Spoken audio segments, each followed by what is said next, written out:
எகிப்திலிருந்து புறப்பட்ட போது கர்த்தர் அவர்கள் ஆபிரகாம் ஐயாவுக்கு சொன்ன வார்த்தையை நினைவு கூர்ந்து உண்மை உள்ளவராக அவர்களை எகிப்திலிருந்து மீட்டு கொண்டு வந்தார்.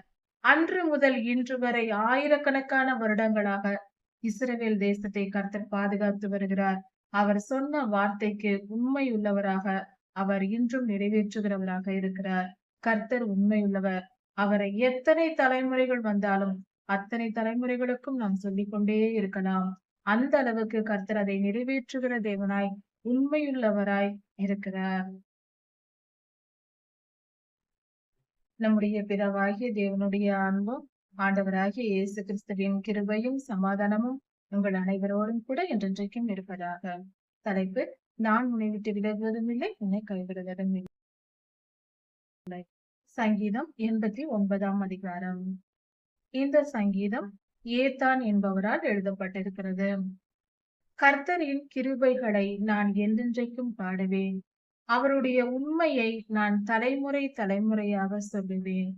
இந்த பாடலின் வரிகள் சொல்வது, கர்த்தருடைய கிருபை என்பது நமக்கு என்றென்றைக்கும் கிடைக்கும்.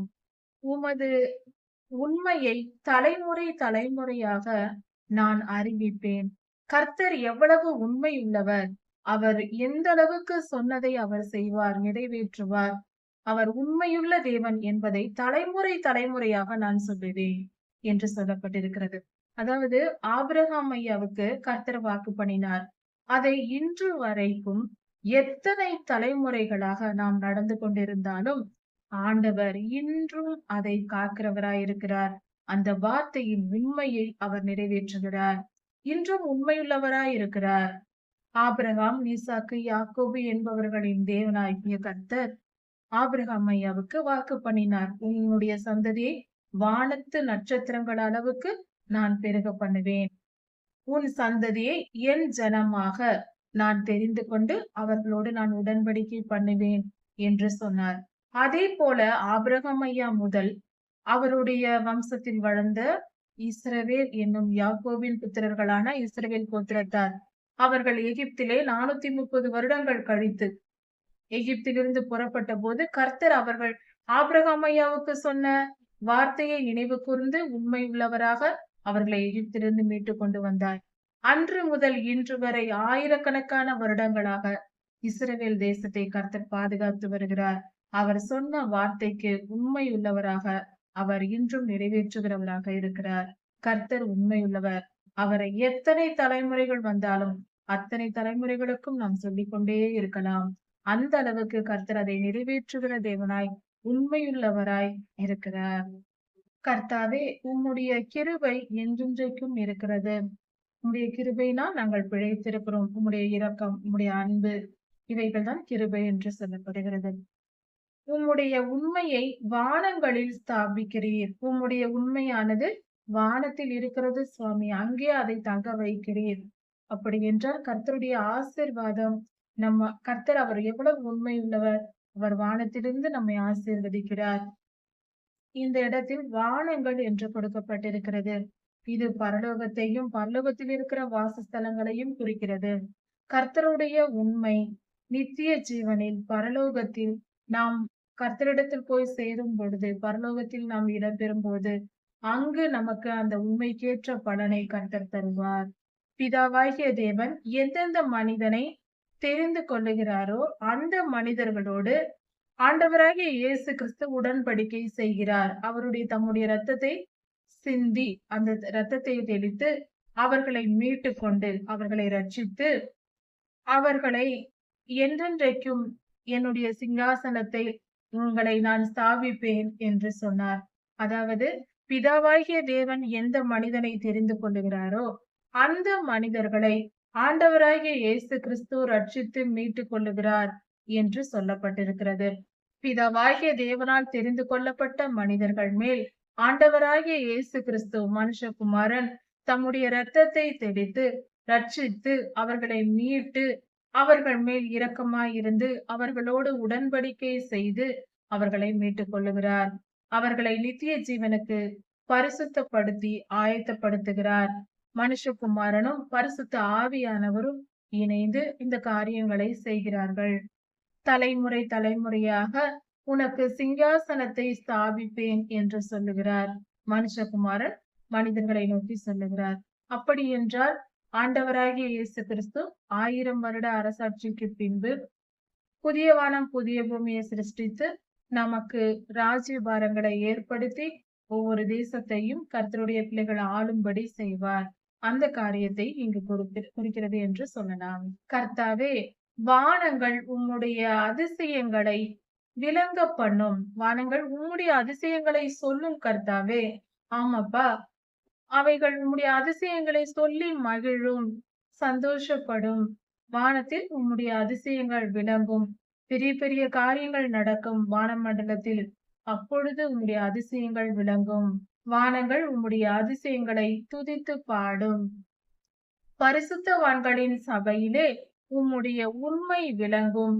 பரிசுத்தவான்கள் கூடியிருக்கிற பரலோகத்தில் அவர்கள் கூடும் நாளில், அதாவது உம்முடைய 2ஆம் வருகைக்கு பின்பு பரிசுத்தவான்கள் சபைகள் கூடும் பொழுது அந்த இடத்தில் உம்முடைய உண்மை விளங்கும். நீர் எந்த அளவுக்கு உண்மையாய் நீர் ஜனங்கள் மத்தியில் நீர் கிருபை செய்திருக்கிறீர் என்பது விளங்கும். உம்முடைய உண்மை விளங்கட்டும் சுவாமி. ஆகாய மண்டலத்தில் கர்த்தாவே, உமக்கு ஒப்பானவர் யார்? உமக்கு சரியாக நிகராக நிற்பவர் யார்? ஆகாய மண்டலத்தில் உமக்கு நிகரானவர் உண்டோ? இல்லை, ஒருவரும் இல்லை சுவாமி, நீர் ஒருவரே. பலவானின் புத்திரர்கள் எவ்வளவு பேர் இருந்தாலும், எவ்வளவு பெரிய தேவதூதர்களாக இருக்கலாம், பூமியில் இருக்கிற மனிதர்களாக இருக்கலாம், எப்படிப்பட்டவர்களாய் இருந்தாலும் உமக்கு ஒப்பானவர், கர்த்தராகிய உமக்கு ஒப்பானவர் யாரு சுவாமி? உமக்கு நிகரானவர் ஒருவரும் இல்லை. தேவன் பரிசுத்தவான்களுடைய சபைகளிலே மிகவும் அஞ்சத்தக்கவர், மிகவும் அஞ்சத்தக்கவர். மற்றவர்கள் பரிசுத்தவான்கள் அனைவரும் பயந்து நடுங்க வேண்டிய ஸ்தானத்தில் இருக்கிறார்கள். கர்த்தரை பார்த்து அவர்கள் பயப்படுவார்கள். அந்த அளவுக்கு கர்த்தர் பரிசுத்தமானவர். கர்த்தரை சூழ்ந்திருக்கிறவர்கள் எல்லோரும் கர்த்தரை பார்த்து பயப்பட வேண்டும். அவருக்கு பயந்து அடங்கி கீழ்ப்படிந்து நடக்க வேண்டும். அந்த அளவுக்கு கர்த்தர் மகிமை பொருந்தியவர். அவருக்கு பயப்பட வேண்டும் என்று இந்த வேத பகுதி சொல்லுகிறது. சேனைகளின் தேவனாகிய கர்த்தாவே, உம்மை போல வல்லமை உள்ளவர் யார்? கர்த்தாவே, உம்மை போல வல்லமை யாருக்கு உண்டு? நீர் செய்கிற காரியங்களை செய்யும் அளவுக்கு யாருக்கு வல்லமை உண்டு? உமக்கு நிகரானவர் ஒருவரும் இல்லை. உம்முடைய வல்லமையைப் போல ஒருவருக்கும் வல்லமை இல்லை. நீர் செய்வது போல யாராலும் அந்த காரியங்களை செய்ய முடியாது. எந்த காரியத்தையும் செய்ய முடியாது. நீரே சர்வ வல்லமை உள்ளவர். உம்முடைய உண்மை உம்மை சூழ்ந்திருக்கிறது கர்த்தாவே. நீர் உண்மை உள்ளவர். உம்முடைய உண்மை சூழ்ந்திருக்கிறது கர்த்தாவே. கடலின் பெருமையை நீர் ஆளுகை செய்கிறவர். கடல் எவ்வளவு பெரியதாய் இருக்கிறது, அதன் பெருமையையும் நீர் ஆளுகை செய்கிறவர். ஆண்டவரே, நீர் அவ்வளவு பெரியவர். அதை அடக்கவும், அதை என்ன வேண்டுமானாலும் செய்யவும் உம்மால் முடியும். அப்படிப்பட்ட கடலை உருவாக்கியவரும் நீரே, அதை ஆளுகை செய்கிறவரும் நீரே. அதை என்ன செய்யவும் உமக்கு அதிகாரம் இருக்கிறது, உம்மிடத்தில் வல்லமை இருக்கிறது. அதன் அலைகள் எழும்பும் போது அதை அடங்க பண்ணுகிறவர் நீரே. கடல் அலைகள் எழும்பும் போது நீர் அதை அடங்க பண்ணுவீர் சுவாமி. அது உம்மால் முடியும் என்று சொல்லப்பட்டிருக்கிறது.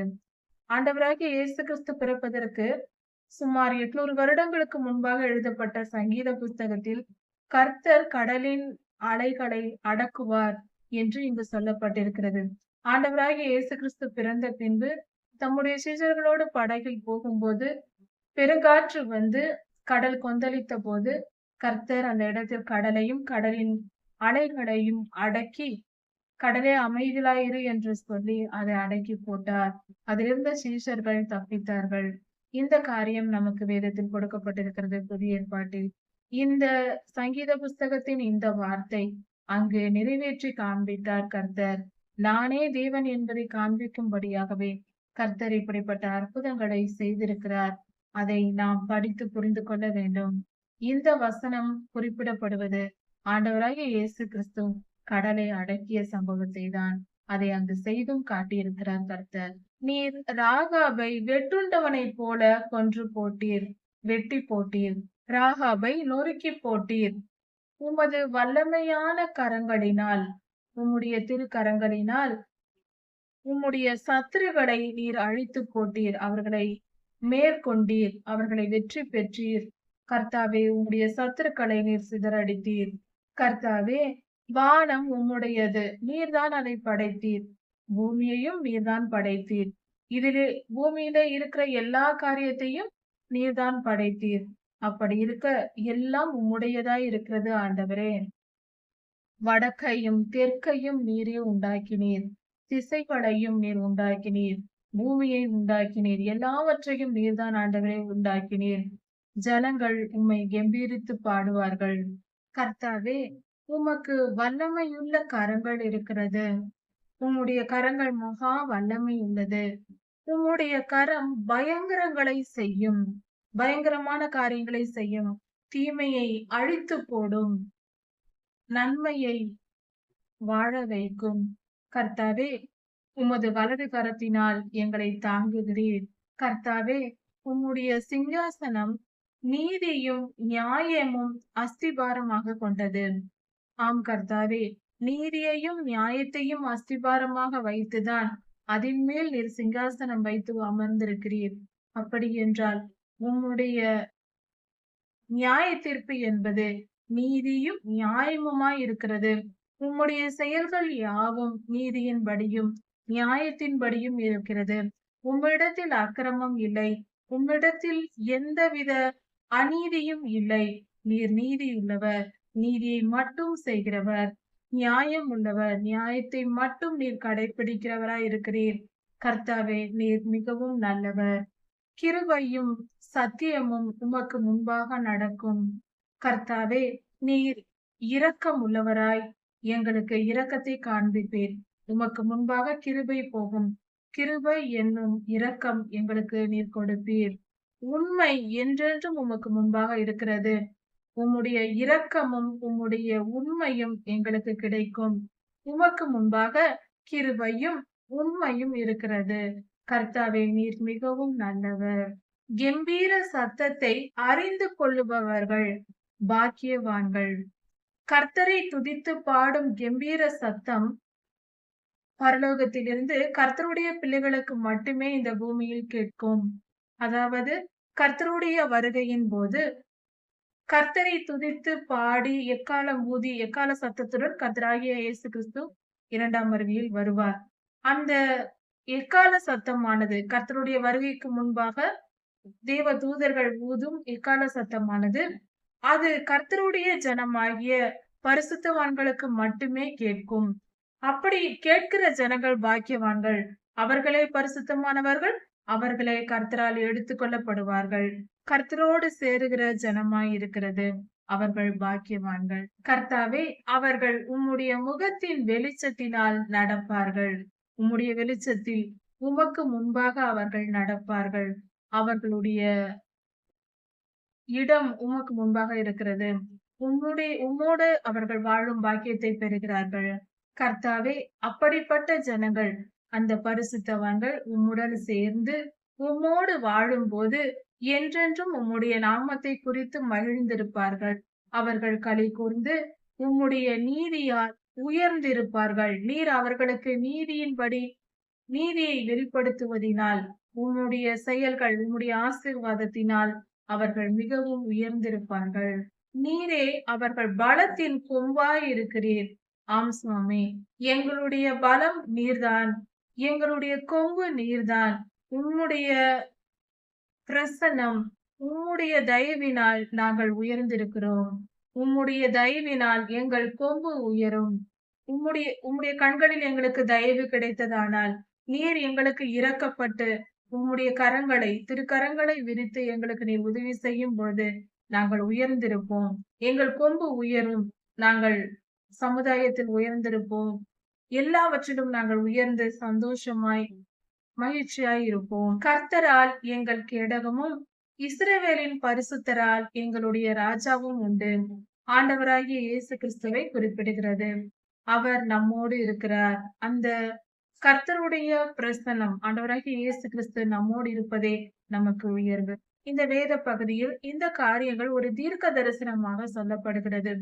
இனி வரும் காலத்தில் ஆண்டவராகிய இயேசு கிறிஸ்துவின் 2ஆம் வருகைக்கு முன்பாக நடக்கப் போகிற சம்பவத்தை குறிப்பதாக ஒரு தீர்க்க தரிசன செயலாக இருக்கிறது. இந்த வேத பகுதி இதன் தொடர்ச்சியை அடுத்த செய்தியில் பார்க்கலாம். கர்த்தர் உங்களை ஆசீர்வதிப்பாராக. மாரநாதா.